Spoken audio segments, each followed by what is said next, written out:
Oke. Assalamualaikum warahmatullahi wabarakatuh.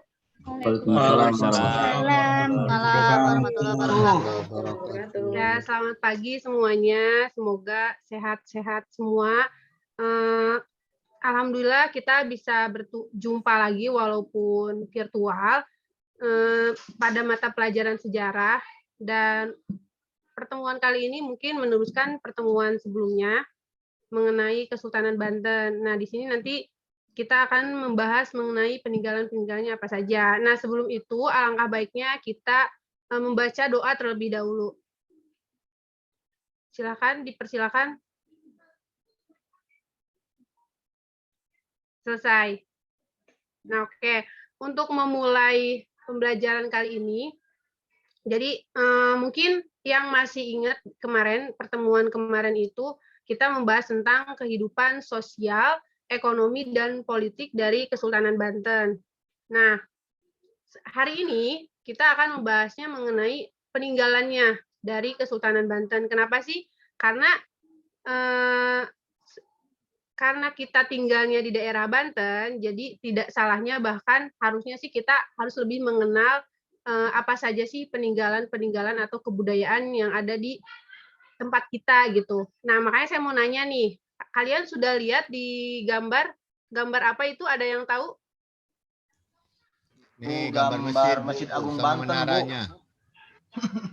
Masjid Agung Banten. Baik, Agus. Menurut Agus, ini tuh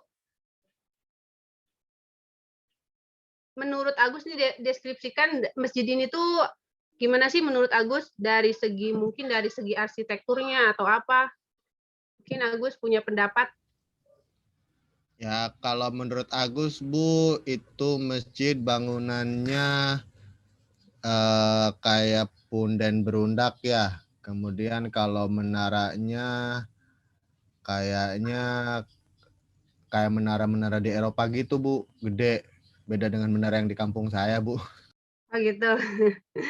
Oke, Agus, bagus sekali ya. Jadi di sini ada apa namanya? Ada coraknya, perpaduan mungkin ya.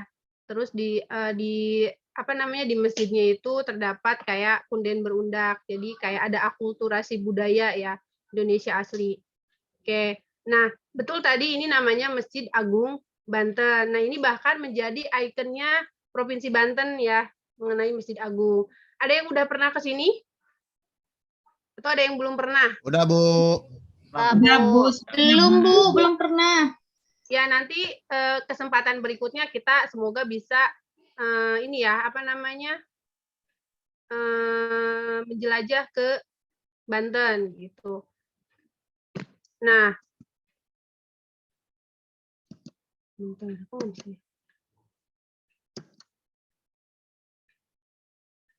nah ini ya, kalau ditanya sejarahnya mungkin kan di modul juga sudah diberikan ya kemarin oleh Ibu. Jadi Masjid Agung Banten ini dibangun pada masa pemerintahan Sultan Maulana Hasanuddin. Nah, jadi salah satu ciri khasnya tadi yang benar yang dikatakan Agus tadi, bahwa di sini tuh ada bangunan utamanya itu bertumpuk 5. Ya, mirip pagoda Tiongkok. Dan di sini arsiteknya itu adalah Cek Bancut. Nah, terus di situ juga ada apa namanya? Menara ya, menara yang fungsinya itu untuk memantau apabila ada kapal-kapal yang datang. Nah, kalau yang kedua ini, kira-kira ada yang tahu nggak? Ini tuh gambar apa? Atau bangunan apa? Wihara, Bu. Kelenteng, Bu. Wihara, kelenteng. Wihara apa ya kalau... Saya pernah ke situ, Bu. Ini Wihara Avalokiteshvara kalau tidak salah. Avalokiteshvara, iya. Bagus sekali ya, Ahmad. Nah, ada yang tahu nggak sejarah dari wihara ini gimana? Saya boleh, Bu, coba, tapi takut salah sih, Bu. Ragu-ragu nggak apa-apa ya, Bu. Nggak Kalau apa-apa, salah nanti Ahmad. benerin. Nggak apa-apa. Iya. Ini kalau tidak salah kan salah satu istri dari Syarif Hidayatullah itu kan salah satunya adalah keturunan dari Cina ya. Lalu kemudian banyak juga pedagang-pedagang dari Cina itu yang datang ke Banten. Nah, untuk mengakomodir para pedagang-pedagang Cina ataupun pendatang dari Cina atau mereka yang memiliki kepercayaan Konghucu atau Buddha seperti itu, maka kemudian Syarif Hidayatullah membangun kelenteng Avalokiteshvara ini sebagai bukti toleransi pada keberagaman yang ada di wilayah Kesultanan Banten. Itu mungkin Ibu. Oke, bagus sekali ya Ahmad. Jadi kita bisa tahu bahwa pada masa itu sudah terjadi yang namanya toleransi beragama ya. Jadi ada yang dibangunnya masjid, juga nanti dibangunnya kelenteng ini atau wihara ini untuk yaitu tadi untuk adanya toleransi beragama. Tuh, nah bagus ya Ahmad. Nah, di sini mungkin bisa dilihat di modul juga ada sih. Jadi ini tuh ada cerita rakyatnya ya mengenai Putri Ongtin dan Syarif Hidayatullah atau Sunan Gunung Jati.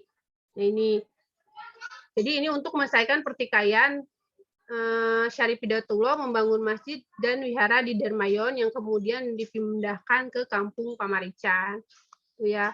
Dan ini bahkan katanya salah satu tertua ya wiharanya. Tuh. Nah next, saya mau tanya sama Denny deh. Den, kira-kira tahu nggak ini tuh apa? Denny pernah ke sini nggak? Bisa jelasin ke teman-teman? Sepertinya benteng Bu ya. Benteng apa? Benteng Kaibon ya. Kaibon? Apa itu Bu? Lupa lagi saya. Lupa lagi. Ada yang tahu selain Denny mungkin? Mirip benteng Spilwick, Bu. Nah, Benteng itu iya betul. Spelwis. Coba saya mau nanya sama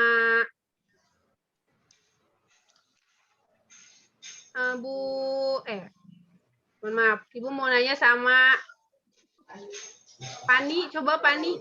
Kira-kira apa nih, Pan? Surosoman bukan sih, Bu? Surosoan. Ya, Iya, benar nggak? betul ya.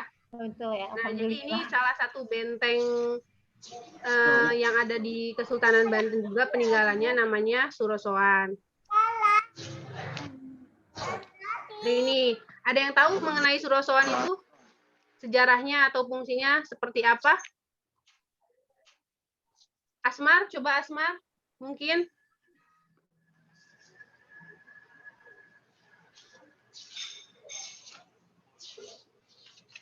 Atau yang lain mungkin? Saya Bu. Oke, Ahmad, silakan Ahmad. Iya, jadi ini kan sebenarnya Keraton Surosoan ini kalau dibilang baru Bu ya, karena dulunya kan pusat pemerintahan Banten, terutama ketika masih menjadi bagian dari Kerajaan Sunda itu kan letaknya di Girang ya, Banten bukan di Girang. daerah yang bukan di daerah yang dekat dengan laut, tetapi lebih ke pedalaman. Kemudian setelah Banten menjadi sebuah kesultanan Islam, maka kemudian pusat pemerintahannya itu digeser ke wilayah Kota Serang yang sekarang nih, yang dekat dengan Pelabuhan Banten. Nah, salah satu bangunan yang dibuat untuk dalam rangka pemindahan ibu kota itu ya Keraton Surosoan ini, seperti itu. Sehingga kemudian menjadi istana utama dari Kerajaan Banten. Selain Keraton Surosoan ini kan juga ada keraton yang lain ya, ada Keraton Kaibon, atau dalam bahasa kita kan keibuan, itu dipergunakan atau diperuntukkan untuk ibu suri atau ibunya raja.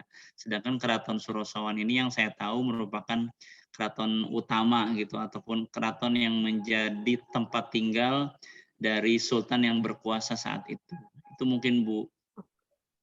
Oke, bagus sekali ya Ahmad penjelasannya. Saya rasa mungkin Ahmad ini asli Banten ya, jadi tahu sekali mengenai peninggalan Banten. Nah, jadi betul ya, ini mungkin keraton yang pertama dibangun ketika dipindahkan dari Banten Girang untuk Keraton Surosoan. Nah, di sini kalau dilihat arsiteknya itu berasal dari Belanda, yaitu Hendrik Lucas John Cardel. Nah, ini kalau dilihat dari ini kan ini berupa sisa-sisa peninggalannya ya.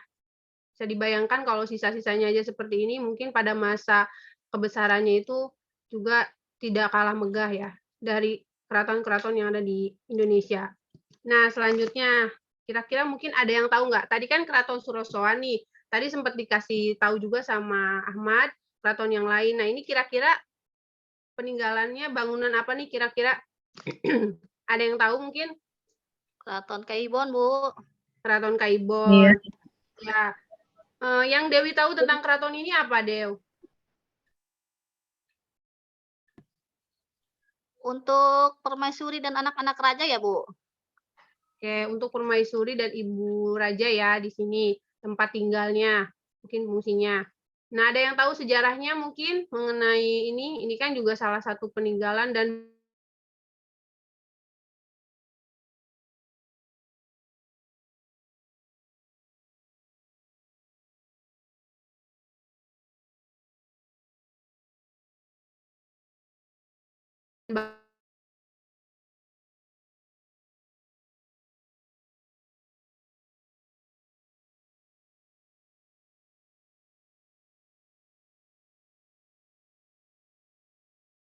masjidnya. Oke. Nah, ini nanti selanjutnya kalian bisa lihat di LKPD kalian. Jadi nanti saya mau minta kalian nih, kira-kira peninggalannya apa saja mengenai Kesultanan Banten. Mungkin tadi banyak selain yang disebutkan juga. Terus menurut pendapat kalian pribadi, bagaimana nih kebesaran dari Kesultanan Banten jika dilihat dari peninggalan, sisa-sisa peninggalan yang ada. Nanti mungkin dari beberapa dari kalian akan mempresentasikan hasilnya. Jadi saya nanti kasih waktu sekitar 5 menit. Silakan ya. Jadi menurut pendapat kalian, kebesarannya tuh seperti apa sih Kesultanan Banten pada masa itu jika dilihat dari sisa-sisa peninggalan saat ini? Itu ya. Mungkin ada yang mau, silakan mau mempresentasikan perwakilan dari kalian.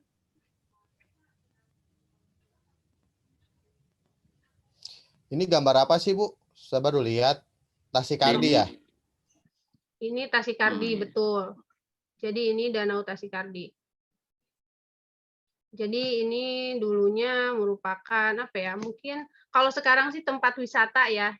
Dulu tuh ada bebek-bebekan kalau nggak salah di situ. Dulunya itu di sini tempat menerima tamu juga, tamu kehormatan gitu, dibawanya ke situ. Bahkan ada cerita rakyat katanya di situ tuh tempat menyimpan selir-selir sultan. Tuh, ada yang mengatakan seperti itu. Nah, di sini juga ada apa ya? Nanti ada yang namanya Pangindelan, mungkin kalau orang Banten tahu Pangindelan itu tuh ini untuk air nanti jadi air yang berasal dari Keraton Kaibonan, Surosoan itu nanti diindel atau di Pangindelannya itu dari sini dari apa namanya Danau Tasikardi ini yang bersumber dari Sungai Cibanten. Ini sebenarnya banyak sih kalau kita lihat peninggalan-peninggalannya itu banyak dan bahkan ternyata kita bisa harusnya sih bangga gitu sebagai warga Banten. Tuh. Nah, kira-kira nih ada yang mau menjelaskan nggak gimana sih kebesaran Banten jika dilihat dari sisa-sisa peninggalan yang ada? Mungkin perwakilan dari kalian yang sudah mengerjakan. Kalau saya sih, Bu, ya saya izin Bu ya ini untuk presentasi. Kalau dari yang saya baca tentang peninggalan Banten di bagian kebudayaan, yang pertama Banten memiliki karya sastra yang bagus, terutama kalau karya sastra yang ditulis oleh Syekh Nawawi Al-Bantani, Bu ya. Itu karya sastra tentang kitab fikih yang melegenda, yang bukan melegenda lagi, yang itu yang mendunia.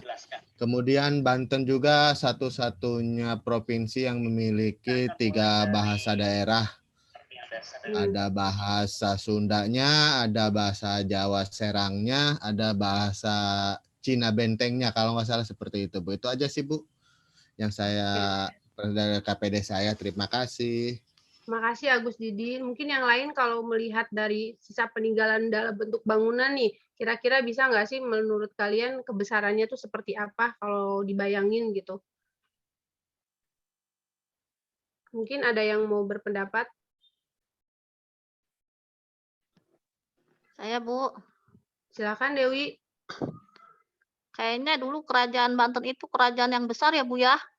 Ya, Kan besar. pertama kali Belanda tuh datangnya ke Banten. Nah, di situ kelihatan aja dari sisa-sisa peninggalannya, Bu, ya. Ada masjid, tadi ada Keraton Surosoan, Keraton Keibodan, dan peninggalan-peninggalan yang lain ya. Ini membuktikan bahwa kerajaan Banten itu kerajaan yang sangat besar. Dan dulu mungkin termasuk kerajaan yang paling ingin ditaklukkan ya oleh Belanda, sampai akhirnya dihancurkan juga ya, tinggal sisa puing-puing itu. Mungkin gitu ya, Bu? Oke, bagus sekali ya, Dewi analisisnya gitu. Jadi kita bisa lihat bahwa kebesaran dari Kesultanan Banten itu memang diakui ya oleh negara lain, bahkan VOC juga kan sangat apa ya, menginginkan gitu adanya Kesultanan Banten ini, tuh. Nah, dari presentasi kalian mungkin kita bisa mengambil kesimpulannya bahwa ternyata di Banten itu banyak juga ya peninggalan yang jika kita gali lebih dalam, ternyata Banten itu ya apa ya, pernah berjaya pada masanya gitu. Bahkan sekarang peninggalan-peninggalannya itu juga masih ada dan itu membuktikan bahwa Banten itu memang ada pada masa itu. Nah, saya mau minta pendapat dari kalian nih untuk menutup pembelajaran kali ini, kira-kira nilai apa sih yang bisa kalian ambil gitu dari kisah dari peninggalan Banten ini? Kira-kira ada satu orang atau mungkin siapa yang mau kira-kira nilai pelajaran atau apa ya namanya, yang kalian bisa ambil lah gitu dari peninggalan Banten ini. Mungkin yang lain? Saya, Bu. Kita tutup. Saya, Bu. Denny, silakan Denny. Ya, kita bisa mengambil kesimpulan bahwa di Banten itu ada toleransi yang sangat tinggi, Bu. Di mana tadi sudah disebutkan bahwa Sultan Banten itu berupaya membuat kelenteng dari untuk umat agama lain. Padahal kita tahu bahwa di Banten itu Islam yang mayoritas, tapi karena kerendahan hati Sultan dengan toleransi yang sangat tinggi mampu memberikan kesempatan kepada umat agama yang lain. Itu saja, Bu. Oke, berarti kita mengambil maknanya adanya toleransi ya, toleransi beragama gitu dari masyarakat Bantennya. Mungkin satu orang lagi nih, kira-kira nilai apa yang bisa diambil dari peninggalan Banten? Silakan satu orang lagi.